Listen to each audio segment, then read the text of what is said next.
We've got about 10 or 15 minutes to conduct a bit of a question and answer, so if you do have any questions, just raise your hand and we'll get a microphone out to you. I might get the ball rolling by asking you, like you, I was born to immigrant parents in Wollongong. My family's Portuguese, and I grew up doing the whole Portuguese dancing thing.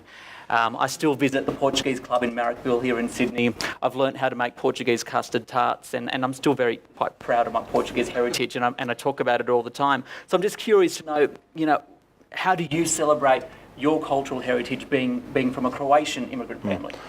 Thank you, Ricardo. Can I say, I have a bit of a link to Wollongong because I used to spend a lot of time with the Croatian community in Wollongong because my uncle was a priest and he established the church there in Fig Tree, and so our family holidays were down at the sort of attached to the church, playing bocce and cricket and going to the beach there. So yeah, I've got a great fondness for where you come from in Wollongong. In terms of some of that stuff, I remember it well, and sometimes I cringe at some of the stuff we did, like Croatian dancing in the full sort of gear, and I imagine the Portuguese traditional gear is not that different. It's pretty bad, right? It's like, the 15th century someone came up with sort of this traditional gear and we've stuck with it for hundreds of years. But, that could be a little embarrassing at times when you're a kid. We used to do things like we would have an hour a week where we would go out of school and do Croatian language, and that was taught by my auntie, and that, put you a little bit separate and all that sort of thing. But that said, I guess when I look back at it, I sort of regret not embracing that more now. I regret that my Croatian language is not what it should be. That when I welcomed the Croatian president here a while ago, and her English is perfect, by the way, but I wanted to speak to her in Croatian a bit, and we did. But I wish it was better. I wish it was clearer. So yeah, there were all sorts of things like that growing up, and overall, I think that's a positive thing. I actually think it actually builds resilience. I think learning a different language and sometimes being a little different, whilst it's awkward as a kid, I don't think you look back at that and think, geez, that was terrible, I actually think it's sort of the making of you. And to grow up with in a sort of bilingual family, I think is a real positive, and there's a lot of studies that show that as well. Are there things that you draw upon your cultural background, especially from your childhood, I guess, that makes you the person you are today? Yeah, look, I think in many ways. I mean, I think that the closeness of those communities is a beautiful thing. I think that there's two things that in the integration agenda we talk about. Will becoming part of Australia, and that is the goal, very much. But we also recognise that when you first arrive, and particularly if you don't speak the language and you've come from a different culture, that having people around you who speak the same language you do and are culturally similar is a good thing, right? It helps you to settle. It gives you the support you need. But the ultimate goal should be that you feel an affinity to where you've come from and a great affinity to where you have come to as well. So, I mean, I draw on the journey as well. I draw on the why they came. So it's very specific. Each different migrant and ethnic group has very different reasons for why they came to Australia, right? So for my family, it was very much the freedoms they were denied where they were. And that, for me, I guess, plays into how I see the world, and even my thinking in politics and things is to try and avoid the worst excesses of those kind of oppressions where people can't speak their minds, people can't have political views, people can't freely practice their religion. Those are really important to me because of that journey. Okay. Do we have any questions from the floor? So just raise your hand and we'll get a microphone out to you. You did mention religion. We've got one at the front. We'll wait for that one. Thank you for your talk, Minister. Just picking up on your comments about naming extreme groups, which I agree with. What's the government's position on Hizb ut-Tahrir, given overseas countries have, declared them as terrorist groups, etc.? What's our position? My understanding is that the Attorney General, there's a review process in terms of Hizb ut-Tahrir's status. At this stage, they are not listed in Australia as a terrorist organisation or a banned group. They are, as you point out, in some other countries. And this is that real fine judgment that we need to make. So I go back to those questions about freedom of speech, right? We support freedom of speech. There are some limits to freedom of speech, of course, but broadly, even speech that we might find offensive from time to time, I take the view that it's better that it's out there and can be challenged most of the time rather than forced underground. Now, there is some speech, of course, where it starts to incite violence and intimidation and those kind of things, which absolutely crosses the line, and there should be strong legal sanctions. So with Hizb ut-Tahrir, I think it's fair to say that they have, for the most part in their language, skirted the law. They've run very close to the wind in terms of their language as being, it's certainly offensive. It's certainly, I think, divisive. It's certainly to be condemned, much of what they have to say. But there's this question, does it incite violence? Does it sort of trigger the law in that regard? And that is being reviewed at the moment. And I think it's a very active debate. I think if you were to ask people within the broad spectrum of our coalition government, I think there would be quite a range of views as to whether they should be banned or not. And I guess we'll see how the review goes.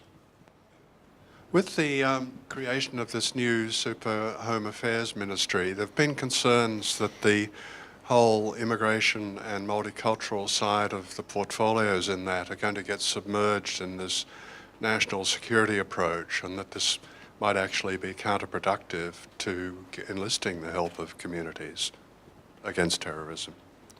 Yeah, look, I've heard that concern, and obviously that's something that we need to work hard to ensure that's not the case.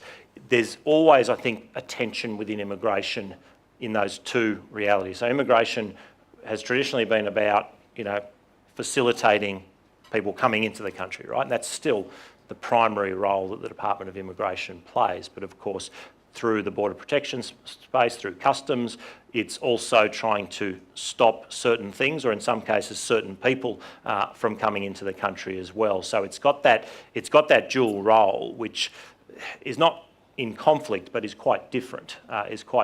So if you look at, I guess if you look at settlement as being separated out, that was done a few years ago, I think under the former government. Sev might be able to correct me if I'm wrong, but I think it happened at the back end of the former government.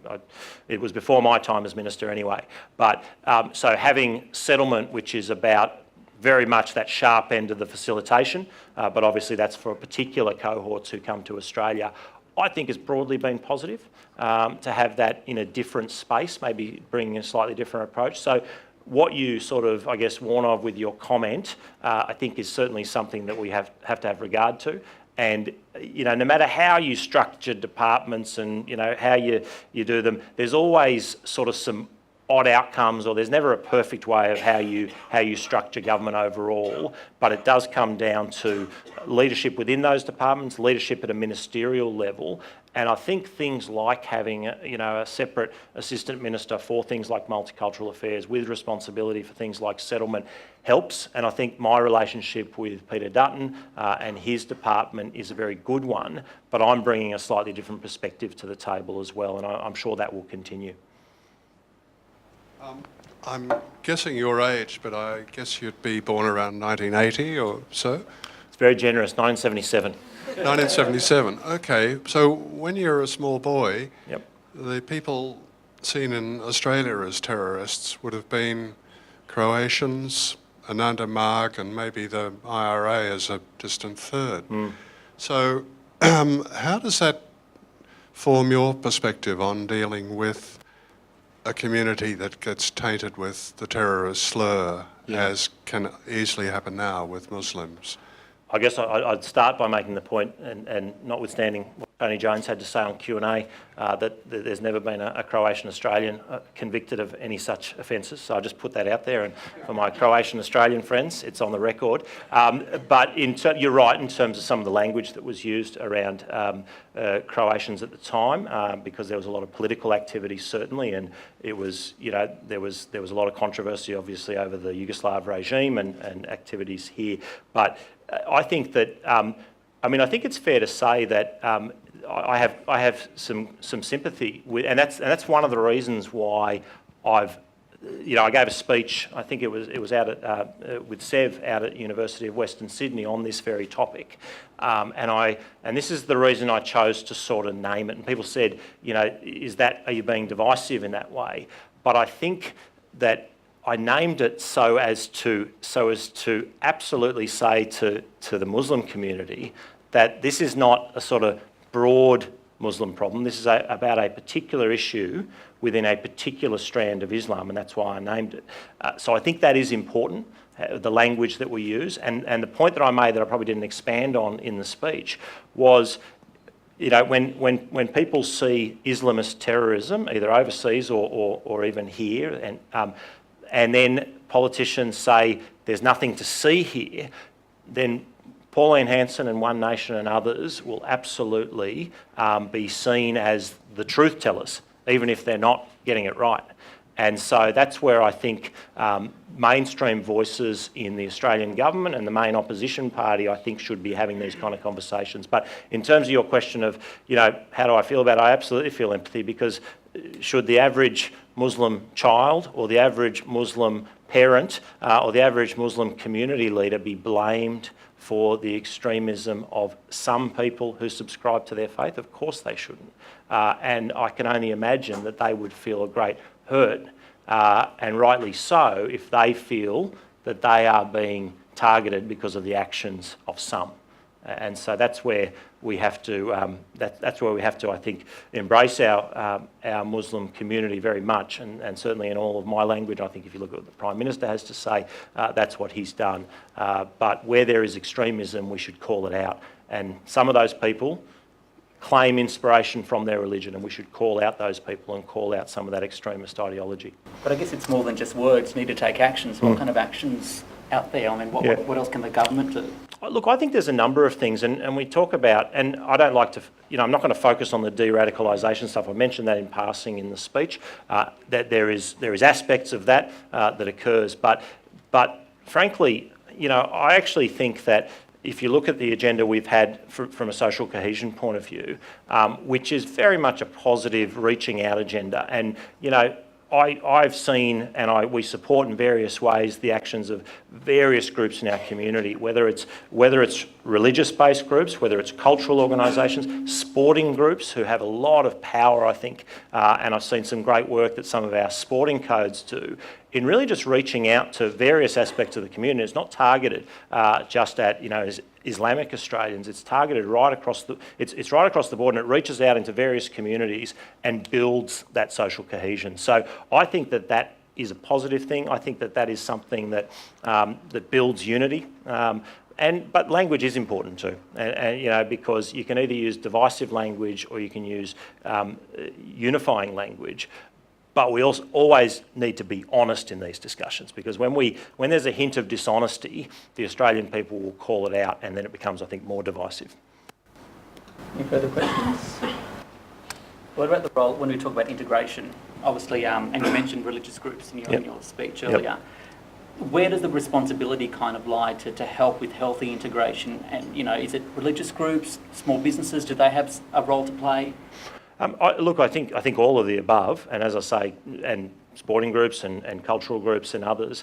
I think that the responsibility is twofold. So from the government's perspective, we look at, you know, an integration agenda as helping people with English language training, with various settlement services, with grants which might help people in a cohesive way, with helping facilitate new arrivals into Australian life in various ways. So we do a lot of that. I talked about some of the settlement stuff, but it goes beyond that. There's also a responsibility from communities themselves, and, you know, the vast majority of people who come here, what you see is a trajectory, don't you, where the first generation comes, and if they come from a non-English speaking background, it's a bit tough. They tend to maybe stick to themselves a little bit, and then over time there's that feeling, you know, as their kids are at the local school, they're learning English, the new arrivals' English gets a bit better and they feel a little more comfortable. I look at my own dad's experience, and one of the things, you know, it took him a long time. He would consider himself now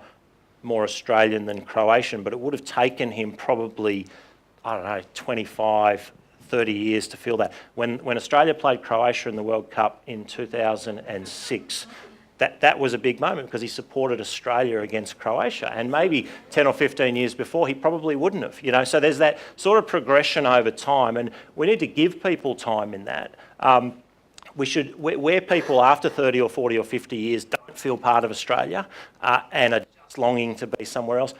I think that's a bit negative, and I know that exists in all our communities to some degree, but I think it's such a great place, and if you speak to most migrants who have come here, they're very grateful. Of course they look back to where they've come from and they think, wasn't it wonderful, and this is the place of my birth, and there's always that very, very special place for it, but you want to see it over time. So the government does its bit, but I think it is up to individuals, to communities to say, yes, we embrace Australia. We're not just a little pocket or a little group of people sort of who happen to be in Australia but are in no other way Australian. I think that's a negative outcome if people get there. Okay, well thank you, Senator. I think we've got some gift exchanges to happen right now, so I'd like to call on Michael Abid to present a small gift of appreciation, and that'll come up on behalf of Affinity. Oh, wow. Not that small. Thank you very much. Thank you. Yeah, absolutely. Pride of place. Thank you very, very much. That's very generous. Call on the Senator to give a gift to today's sponsor as well. That's Bazaar. Poor Jada will be coming up to accept the gift on.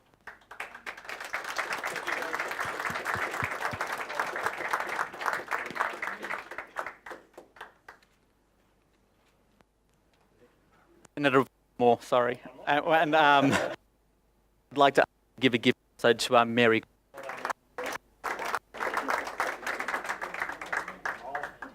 That's it from me. Thank you very much. You won't see me again tonight presenting the finance news on SBS 12 News.